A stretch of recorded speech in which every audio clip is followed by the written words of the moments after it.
I sent my sister $850 every week for 7 years. At dinner, she called me cheap in front of her friends. I set down my napkin, drove home, and canceled everything. By morning, her landlord was calling her voicemail. The dinner reservation was for 8 people, and I was paying before anyone had even ordered. This was not new. I want to establish that clearly before I describe what happened, because the dinner itself was not an aberration. It was the 732nd Friday or Saturday or sometimes Wednesday dinner I had attended where this was simply understood as the arrangement, the way certain things in families become understood without anyone formally agreeing to them. My sister Tanya had chosen the restaurant, a newer place in Austin's South Congress neighborhood, the kind with a $30 entree floor and a wine list organized by region rather than price. The kind of place chosen specifically, I have come to believe, because of who would be watching. Her friends were watching. 5 of them. People I'd met before at various gatherings. People whose names I knew, but whose lives I knew very little about. People who had been invited, I would understand only in retrospect, to witness something Tanya had apparently been planning to say for some time. We were partway through the appetizers when she said it. "Marcus is so cheap, you guys," she said, laughing to the table generally, gesturing at me with her wine glass. Like, genuinely, you'd never know he actually has money. The table laughed. Not unkindly, exactly.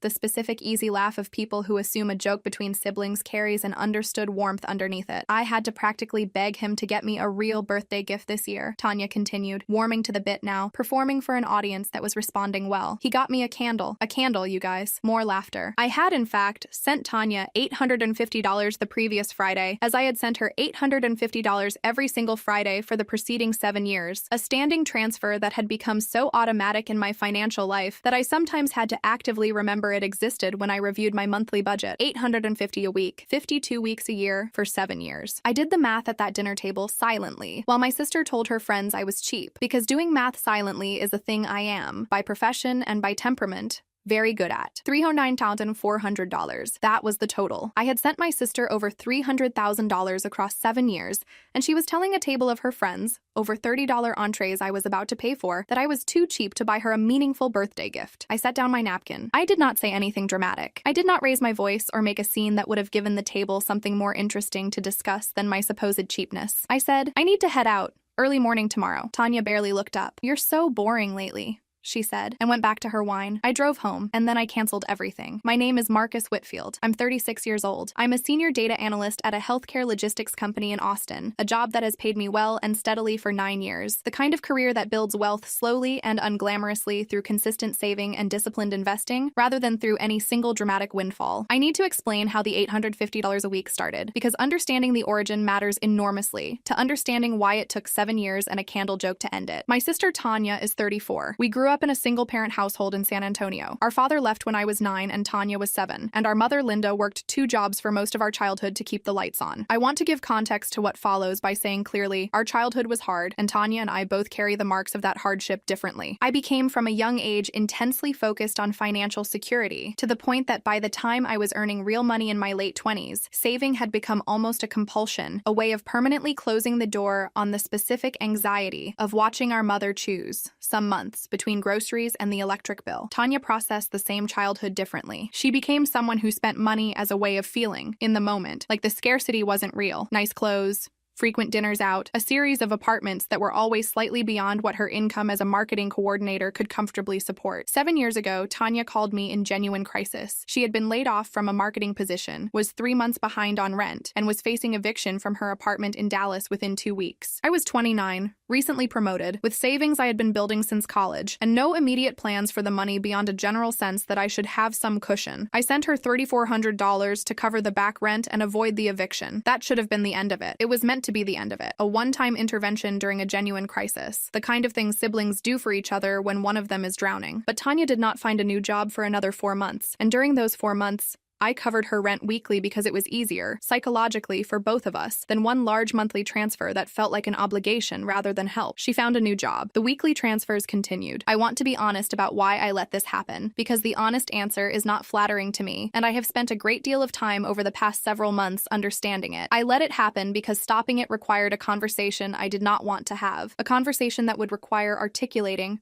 out loud, that I believed my sister was financially irresponsible in a way that felt cruel to say even when it was true. I let it happen because the $850 a week, however large in aggregate, was never a single number that felt impossible in any given week. I made enough that $850 weekly did not meaningfully damage my own financial trajectory. I was still saving, still investing, still building toward the life I wanted. The transfers existed in a kind of psychological blind spot, individually painless, cumulatively enormous, and because I never looked at the cumulative number, I never fully registered what I was doing. I looked at it, finally, at that dinner table, because my sister handed me the math by calling me cheap. $309,400 over 7 years, for a sister who had told a table of her friends that I was too cheap to buy her a real birthday gift. I need to walk through what canceling everything actually meant, because it was not an impulsive, single dramatic act. It was a sequence of deliberate financial actions that I had, I realized once I started making them, been mentally rehearsing for longer than I had consciously admitted to myself. The first thing I did when I got home that night was log into my bank's online portal and cancel the standing weekly transfer to Tanya. This took 4 minutes. It was the easiest part of the entire process and also, somehow, the part that felt most significant. A button I had apparently been avoiding pressing for years finally pressed. The second thing I did was review every other financial commitment I had extended to Tanya over the preceding years, because I realized, sitting at my kitchen table that night with my laptop open, that the weekly transfer was not actually the full extent of my financial entanglement with my sister's life. I had co-signed her current apartment lease 18 months earlier, when her credit score and income history had been insufficient on their own. I was legally a co-tenant on a lease I had never once lived under, responsible for the full rent if Tanya defaulted. I had also, I discovered going through my own financial records, been listed as an authorized user on a credit card that Tanya had opened 2 years earlier, a card I had agreed to co-sign as a favor, believing at the time that it would help her rebuild credit after a rough financial stretch following the layoff. The card currently carried a balance of $11,200, which I had not been actively monitoring, because Tanya had assured me, repeatedly, that she was managing the payments herself. She had been making minimum payments. The balance had grown steadily for 2 years. I want to be precise about my emotional state during this discovery, because precision matters. I was not surprised. I think some part of me had known, in the way you know things you've avoided fully examining, and the dinner table comment had simply removed my permission to keep avoiding it. The third thing I did, and this is the part that required real legal guidance, not just financial housekeeping, was call an attorney the following morning. Her name is Sandra Whitlock, 11 years in family financial and contract law in Austin, recommended by a colleague at my firm who had used her for a complicated co-signing dispute with an adult child. I described the situation to Sandra in full, the 7 years of weekly transfers,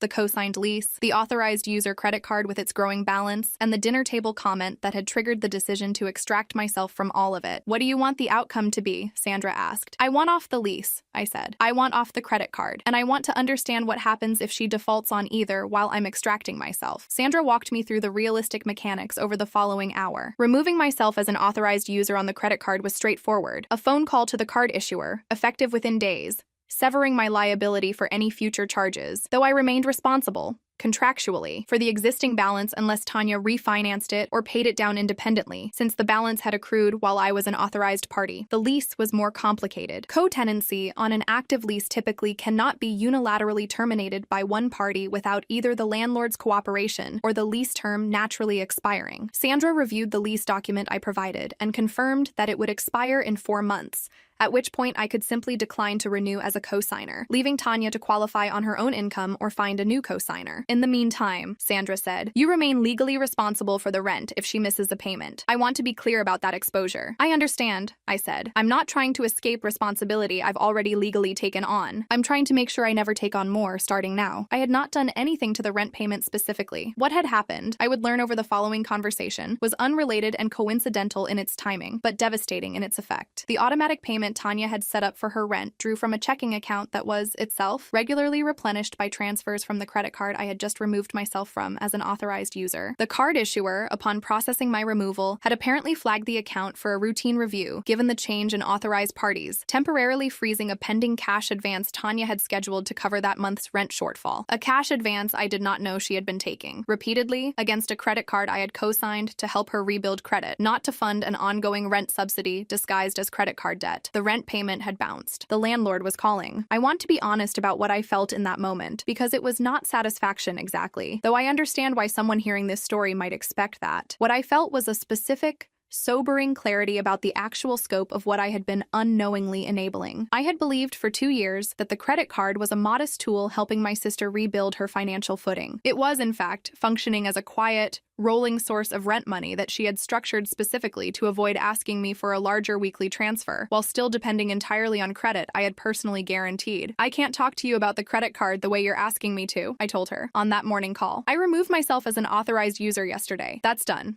I'm not reversing it." "You're going to let me get evicted?" Tanya said. "I'm not going to let you get evicted," I said. "I'm going to help you find a real solution. But I'm not putting myself back into the structure that got us here." I want to note that this distinction between abandoning my sister entirely and refusing to continue an unsustainable, unexamined financial entanglement was the single most important boundary I drew during the entire process, and it took me real effort to hold it, because the easiest thing in the moment would have been either to cave completely and reverse everything, or to disengage completely and let the consequences land without any support at all. I did neither. What I did instead, with Sandra's guidance, was offer Tanya a single, time-limited bridge payment, an $1,800, enough to cover the bounced rent and a modest buffer, paid directly to the landlord rather than to Tanya, with a written, explicit statement drafted with Sandra's help, that this was a one-time payment and that no further direct financial support would be forthcoming beyond the existing lease obligation I remained on until its expiration in 4 months. I sent the payment, I sent the letter, and then I did not send anything else. The following 4 months were, by Tanya's account relayed through our mother, and by the limited direct contact we had, genuinely difficult for her. She picked up a second part-time job at a retail store to cover the gap the weekly transfers had left. She negotiated a payment plan directly with the credit card issuer for the $11,200 balance, which Sandra had confirmed I was contractually obligated to assist with only to the extent of my prior authorized user status, not as an ongoing guarantor, a distinction Tanya's own research, once she was forced to actually understand her financial obligations rather than have me silently absorb them, eventually confirmed. She moved, when the lease expired 4 months later, into a smaller apartment with a roommate, qualifying on her own income for the first time in over 2 years. Our mother called me twice during this period, gently suggesting that I help your sister out, she's really struggling. And I want to describe how I handled those calls because I think the handling matters as much as the original decision. I love Tanya, I told my mother, both times. I'm not abandoning her. I'm also not going back to sending her $200 a year while she calls me cheap to her friends. Those two things aren't actually in conflict, even though it might feel like they are. My mother was quiet for a moment, both times, and I think, though she never said this explicitly, that some part of her understood, having raised both of us through the same scarcity, exactly what dynamic had calcified between her 2 children and exactly why it needed to break. Tanya and I had a real conversation, the first one in 7 years that wasn't organized around a transfer or a crisis, about 5 months after the dinner. She called me, not to ask for anything. I want to note that clearly because it was the first call in years that didn't open with some version of a need. "I've been thinking about the dinner," she said. "About what I said." "Okay,"